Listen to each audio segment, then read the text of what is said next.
Hello and welcome to the second installment of Badgers Basketball Battlestar Galactica. I hope everyone had a great weekend despite no men's basketball this weekend due to the postponed Northwestern game. I know the women are currently playing Penn State and are down two the last I checked. So hopefully they can pull that one out. But anyway, going forward, we're going to quick recap of the Penn State game for the show. We're gonna talk a little bit about a anniversary tweet that the men's basketball program tweeted out this week, and then we will kind of give a quick preview for what's going on with Badgers' updated schedule for the week ahead. So, getting right into the Penn State game. So I was at the game. I'm fortunate enough to have season tickets, and that was a fun basketball game to watch. People say whatever you want about Wisconsin basketball. That was fun. And if you recall some of the keys I mentioned last week that I was looking forward to for this week with Wisconsin basketball, a lot of it had to do with kind of some themes that came out with the Wisconsin Penn State game. Specifically, I mentioned the free throw shooting, right? Kind of the Wisconsin free throw discrepancy is something we really haven't really seen in recent Wisconsin history. And I was talking about kind of the looks that Wisconsin is allowing teams to get. We're allowing them to shoot too high of a percentage. I know we started the season off really good at our 3-point defense.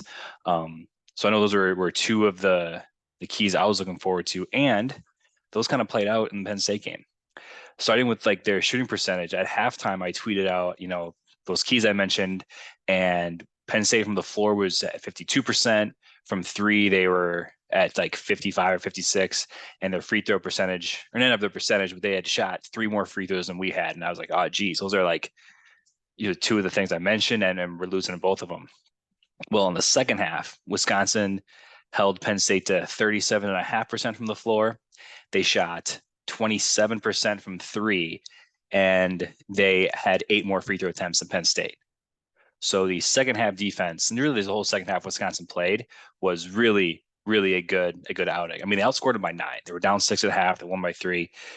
You do that for 2 halves, win the game by 18. That's a convincing win, especially in the Big Ten.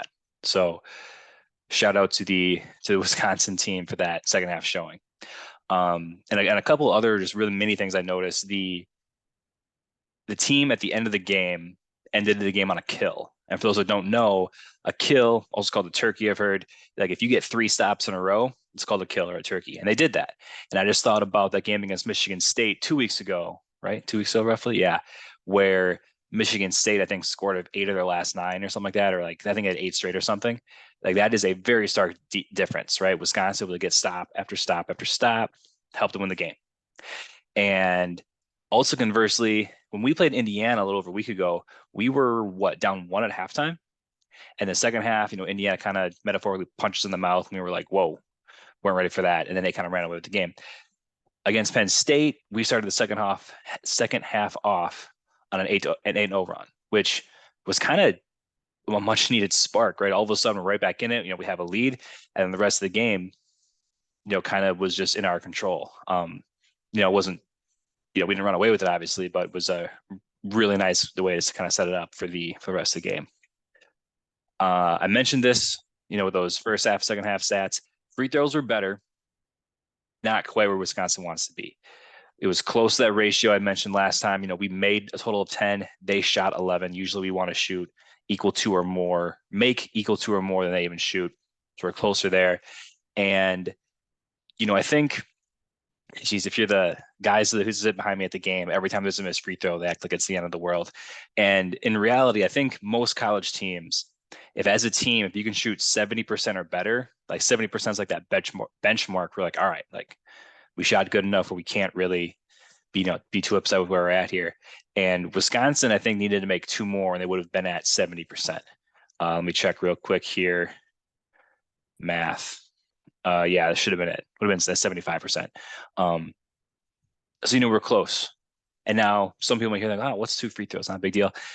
There were times in that game where I was thinking to myself, like, man, 2 more free throws would be nice here. Would, at the end of that last possession, we have a 5-point lead instead of a 3-point lead. There'd be times at the end there where instead of up 1, we're up 3. Like those are really tiny details that can come out and make a huge difference. So, better, but not quite where they want it to be. And, instead of doing a player of the game or player of the week, there's only one game this week. What I'm going to do is who gets to pick dinner. That's how I'm going to say who was the like top player, so to speak. When I was a kid, after swim practice, it kind of alternated each week who got to pick between me, my brother, and my sister.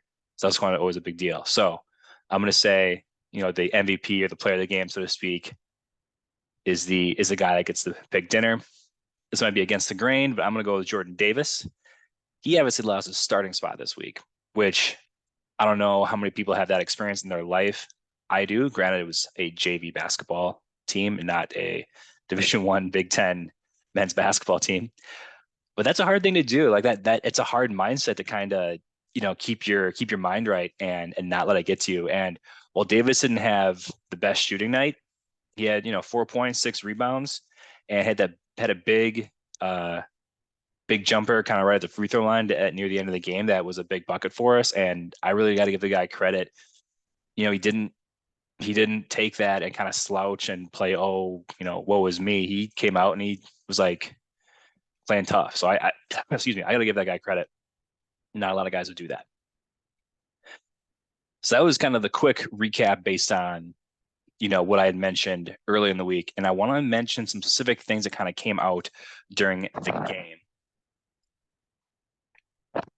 The first being the way Penn State played their ball screens. Now, what Penn State did a really good job of, something I've seen become more popular over the last, I don't know, 5 or so years in college basketball or basketball in general, was set what's I think most commonly called a ghost screen. I've also heard them called run bys or run throughs. It's essentially when, one player has the ball and another player, a teammate, comes up to set a screen for them. But at the last second, instead of setting the screen, they just kind of run right behind the defender and they get to a spot where they want to shoot.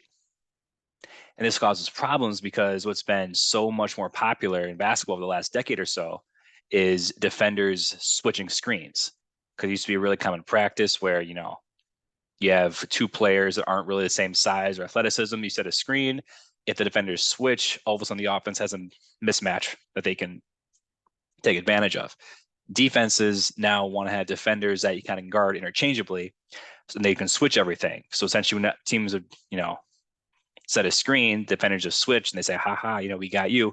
Offenses, now these ghost screens are so much more popular because it kind of, you saw in the Wisconsin game, the defender who's guarding the ball is anticipating a screen. So they're anticipating to either switch or fight over it. The player who's guarding the screener is also anticipating that, but when that run by or the ghost action happens, the player guarding the screener obviously just follows their guy because no screen happened. The player who's guarding the ball, they're in this really weird spot because all their momentum and kind of preparation for this switch or fight over is now gone. And all of a sudden, they're off balance or they're going the wrong way. Now, there was some possessions where you watch it happen, and I'm sure a lot of people were like, what's going on? This is terrible defense. To your point, like I would have liked Wisconsin to have played a little better.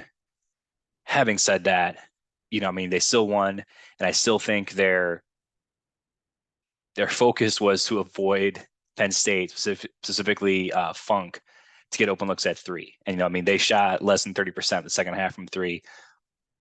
I'll take that. Got us a win. It's got to improve, right? There's some open shots that got out of that, but that was a win. And then the big three of, maybe not even three. I'll just shout out specifically Crowell and Wahl. I could do more. We really missed Wahl. He didn't have that good of a game against Penn State. He didn't shoot the ball well. However, his ability defensively to guard bigs and their guards, his defense on Jaden Pickett in the second half was a difference maker. And then offensively, their bigs were in foul trouble the entire game. And essentially, I thought played a huge factor in the second half because Stephen Crowell just went to work in the second half. And if they're not in foul trouble, like they were in, I who knows what happens in this game. So having Wahl back was huge. I really appreciated his ability to, still get some strong post ups to, attack off the dribble. It really helped their offense. And as I mentioned, especially with all those guys in foul trouble. I can go into more detail on specific players. Esijan and Chucky shot the ball well. But hopefully I'll talk more about those guys after a big week this week. And last thing I'll mention about the game, I'll get more into this in a little bit specifically, but the energy in the Kohl Center wasn't great, to say the least. And I'm sure everyone has an opinion on what UW could do to make that better, to kind of fix that situation. At the end of the day, folks got to show up to to their seats if they got tickets, and you got to be loud. I don't care if you sit. I don't care if you stand.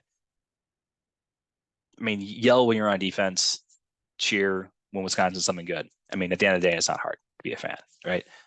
Just make some noise. And, last thing I'll kind of say before we start getting to some stuff this week is Greg Gard had a quote at the end of the game in the press conference, and he said, this is part of it in a longer quote, but he said, coast to coast, teams are losing. And for those of you that might not be keeping track of college basketball conference-wide or countrywide, but they absolutely are. Okay, you could look at any conference in the United States. Top team, Gonzaga lost this week. Lost that first home game since 2017, I think it was 2017 or 2018. Houston lost today. You have teams like Kansas, who a week ago, Kansas was probably, I don't know, I would guess people would say the third most likely Final Four team. They lost twice last week, including they're on their home court in Fog Allen. There's really no elite teams in college basketball this year, and that's with Purdue in our own conference, who's a very, very, very good team, but they're not elite. Okay, I listen to a handful of countrywide college basketball podcasts, and 1 week a team is a trendy Final Four pick, and then the next week people are talking about how they're not even the best team in their conference. They got X, Y, and Z to fix. It's really weird. I think part of it's transfer portal. I think part of it is NIL, and I think part of it is it's just a unique year in college basketball. I won't go into too many specifics there because it's a Badger podcast, but it's a very unique year. And I think when people have opinions about what Wisconsin is doing, let's all remember we got to view it in the context of this whole season, because there's a lot of good teams this year. There's no elite teams. So we kind of got to keep that in mind. Not to make excuses, not doing that, but just something that we got to kind of remember. Okay. Because just looking at the Big Ten, and I'm going to run through some teams real quick. And this is just the current standings, even though there's 10 teams tied over 2 slots. Purdue is obviously the top team. They've only lost once, close game to Rutgers. They're very good. And then you got teams like Rutgers, who this time last week, people were talking about them being one of the better teams in the Big Ten. They lost to Michigan State earlier this week by 13. Michigan looked like they were turning a corner. They've lost 3 out of their last 5, had a very close win over Minnesota today being Sunday, the 22nd.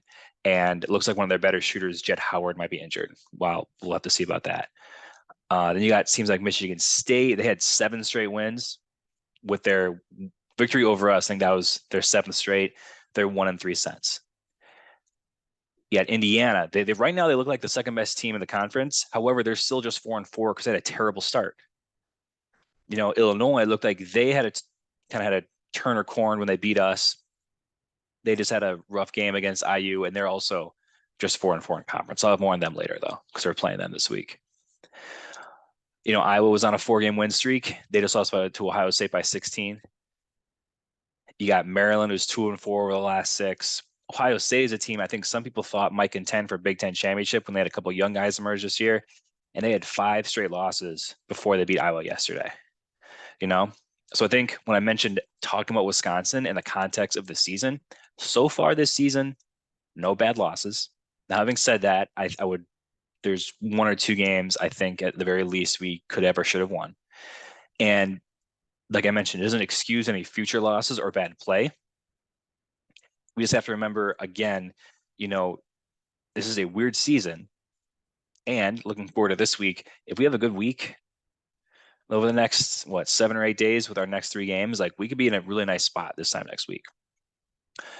So before we talk about our next week, I mentioned Wisconsin had a unique anniversary tweet. This is the 25-year anniversary of the Kohl Center. So we had this poll, what's the best home game in Kohl Center history? And if you didn't see the tweet or listening to this, I'm willing to bet all of a sudden you're like, oh my goodness, how do I choose just one? You're probably going through all these games you were at or watched. And so when I thought about it, being a student at UW, was in the marching band, so I had access to be in the pep band for those games. I've been to a lot of games, so I immediately thought to myself, this has to be a game that I was at. I'm not going to pick one that I didn't attend.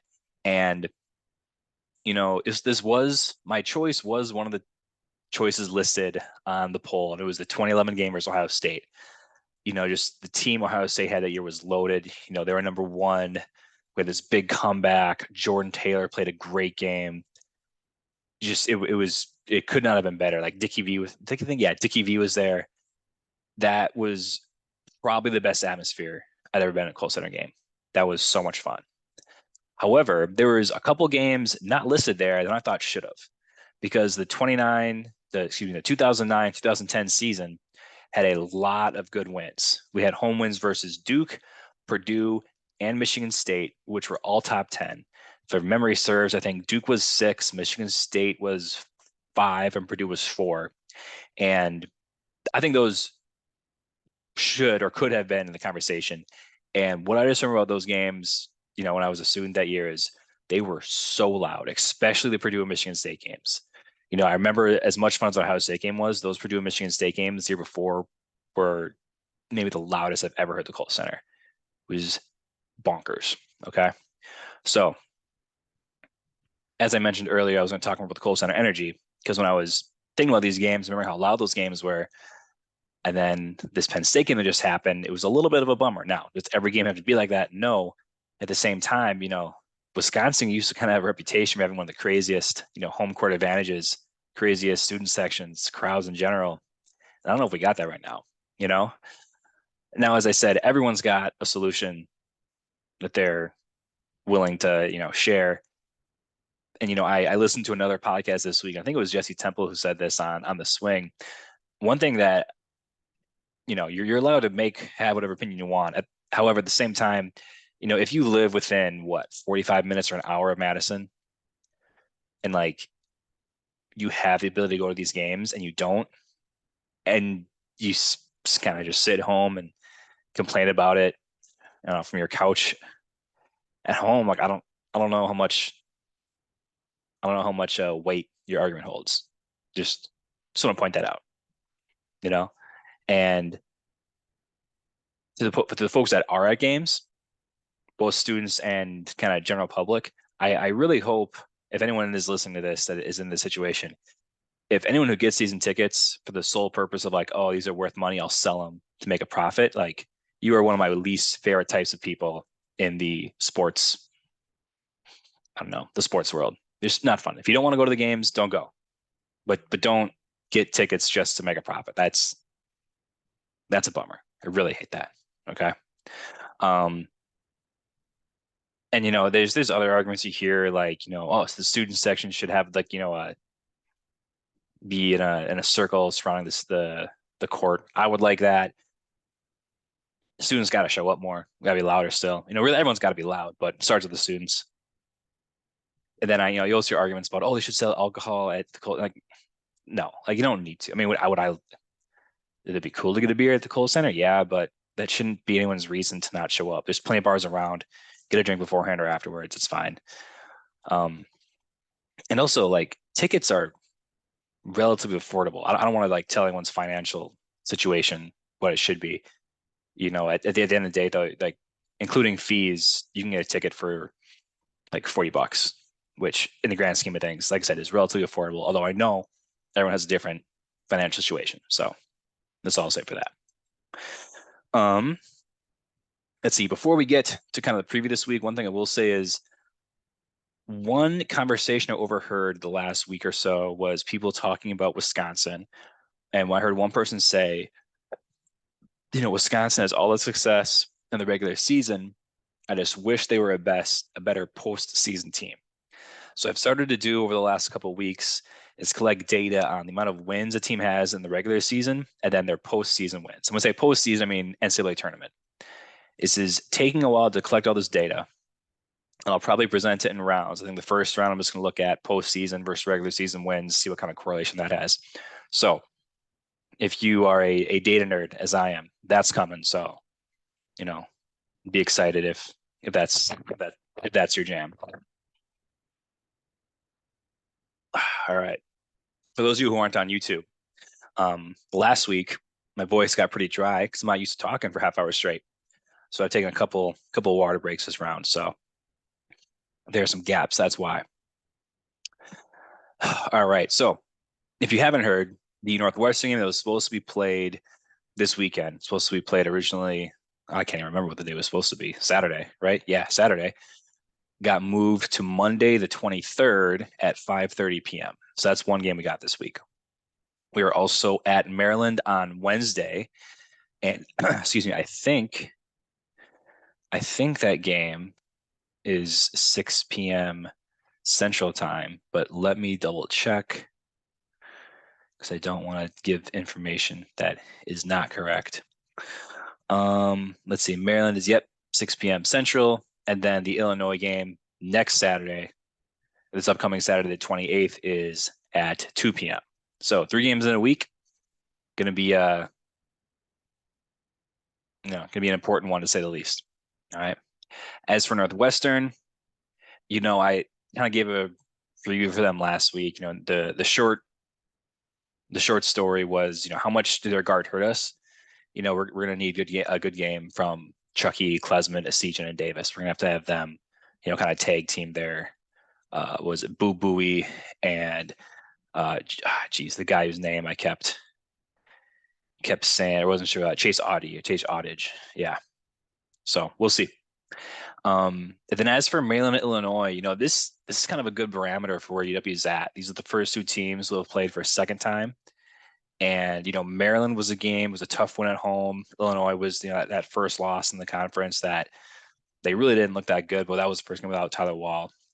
So like I said, this is kind of a good barometer for where UW is post Tyler Wahl and in the thick of things in the Big Ten season.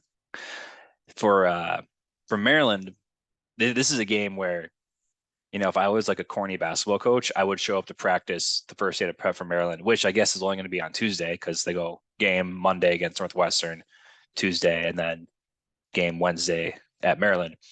But for that day of practice for Maryland, I would just show up carrying 2 buckets of paint because that, I think, especially for that game, is going to be the game is won or lost.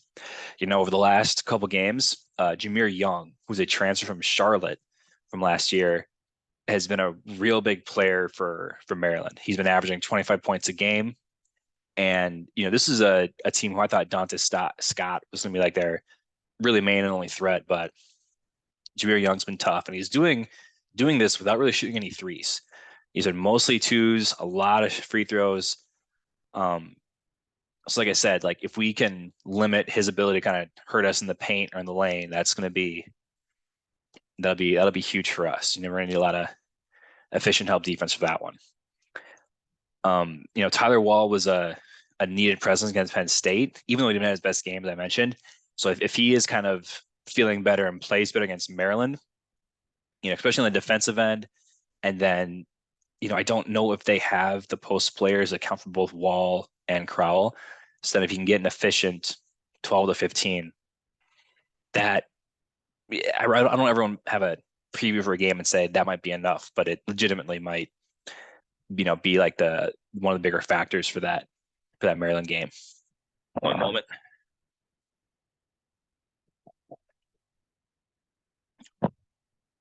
As I mentioned, Dante Scott is like their other big guy in terms of scoring. And similar to Jameer Young, he's not much of a 3-point threat. So I'm assuming Wahl will guard him. But he's a tough guard. He's a guy that can kind of just ISO and get some off a dribble. Hope Wahl's ankle is good to go for that matchup. And this is weird because Maryland is a team in this era of college basketball where 3-point shooting is king, right? And Maryland, they're averaging under 3-point attempts per game. So again, this is a situation where paint the lane is so important. We need to make sure they don't get a lot of looks near the hoop. We need to make sure they are frustrated when they're in the paint, because if that's the case, we're going to really make them play out of their comfort zone. Okay. So in the end with Maryland, I mean, we saw it the first game. I think we match up well. Similar to Penn State, they're going to set a lot of screens, but to our benefit, they don't have the shooters that Penn State did. So it'll allow us to play a little more, sometimes called drop coverage. Sometimes it's called kind of sink coverage, we're going to call it. We don't have to play as aggressive off those screens because they don't have a guy that can curl that and, be a threat on a pick and pop for a three, just especially compared to Penn State. So I like our chances versus Maryland. As for Illinois, it was the first one with Illinois. As I mentioned, I have tickets, excited to see this game. This is also the first weekend home game that I'll be going to. So I am excited to pregame for this game a little bit. So I'm kind of thinking where I want to do that. If you're interested and you want to let me know what you think, feel free to send me a message on Twitter, or you can leave a comment on this YouTube channel, or you can send me an email. Again, Twitter is Badgers Basketball BG. Our Gmail account is badgersbasketballbg@gmail.com. And the YouTube account should also just be at Badgers Basketball BG. So kind of a consistent messaging there. But anyway, as for Illinois basketball game, I don't really know where to go with Illinois. Because like I mentioned last week, this is a team that I think could win the Big Ten. I think they're very, very good. I think they're still a top 4 team, but they've been so up and down. Before we played them the first time, they had just lost Northwestern. Then they won 4 straight. However, 2 of those were Nebraska and Minnesota. They just lost convincingly to Indiana. So I'm looking forward to their game this Tuesday against Ohio State. I think that could be a very telling game to see where they're at. They got a lot of guys that can hurt us. They got Terrence Shannon, who I think was their best player, but they got also Hawkins, who is kind of, I think, the biggest mismatch threat for us because they can have this big lineup because they'll have Hawkins, they'll have Meyer and Danja, I think his last name is. And with those 3 bigs, it means one of our guards will either be on Hawkins or Meyer. Is that a matchup I prefer? On the flip side, though, that might hopefully allow us to use kind of our guards to have a big day because Wisconsin, between Klesmit, Esigian, and Hepburn, those are 3 very good 3-point shooters. So we can get them some open looks. Hopefully have Hepburn and Connor get some schemed looks or do some more damage off the dribble. That would be hopefully an adjustment we would see happen compared to last time we played them. Although we also have Tyler Wahl. So really have that wrinkle as well. Having said that, even though I do think really highly of Illinois, this is a team UW can beat. Last time our defense struggled. They got a lot of open looks. Kind of like what I mentioned last week, Wisconsin is a team that when we're playing good defense, we are kind of forcing the looks you get. We are being very in control on the defensive end of the floor. And they just got, penetration here, kick out, penetration here, in for look at the rim. And so if we can force them to take more shots out of the rhythm when they're comfort zone, less tempo looks, it'll look much better. Okay. And even if that isn't quite better or quite as good as we'd like it to be, I was looking at some of the stats last time. Illinois went 10 for 19 from 3. 10 for 19. That's over 50%. If they go 7 of 19 this time, that's still a good percentage. That's still over 33%. That's still a style day from 3. That's 9 less points. We lost the last game by 10. Okay. They also shot 26 free throws against us last time. So all things considered, I'm surprised we didn't lose by 20 last time when I revisited those numbers, because that's a recipe for disaster, especially for a Wisconsin team. So I was not able to find any spreads for either one of these 3 games. So I'm not going to do like a game-by-game prediction. My thoughts, though, are if Wisconsin can go 2-1 this week, I'll be happy, especially with how tight the Big Ten is. That would have us at 6-4 in the Big Ten, which right now it looks that could be At worst place, that'd be like tied for third, maybe even tied for second. You know, having said that, they could go 3-0. And if they do that, then all of a sudden, I think it'd be worst case scenario tied for second. Um, I think this might be cliche. We've got to see how Tyler Wahl plays this week. If Tyler Wahl plays well, if he's feeling much better, that's a very, very definite possibility. Last thing I'll say, kind of the things I'm looking forward to this week, what I'll be, whether statistically or just kind of what I'm eyeing up how the Badgers are playing, is one is just what's the paint? What does the lane look like, both on the offensive and defensive end?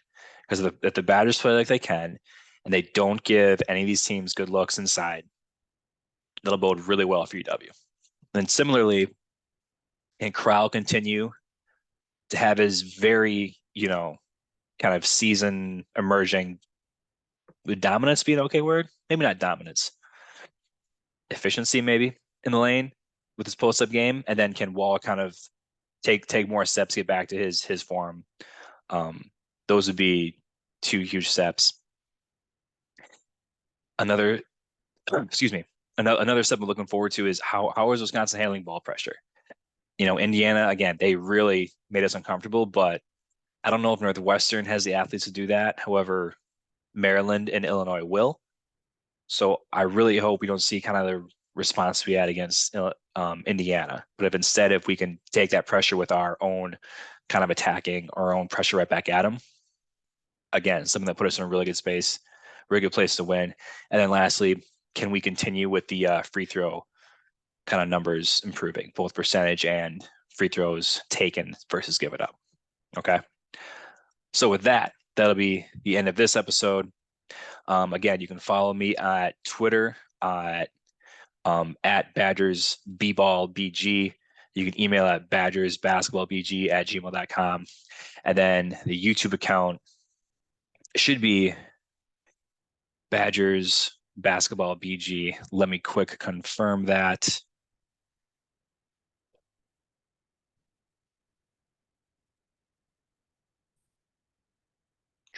Let's see. It is at Badgers Basketball BG. Yeah, so there we go. So yeah, hope everyone has a great night. Let's hope Wisconsin has a good week.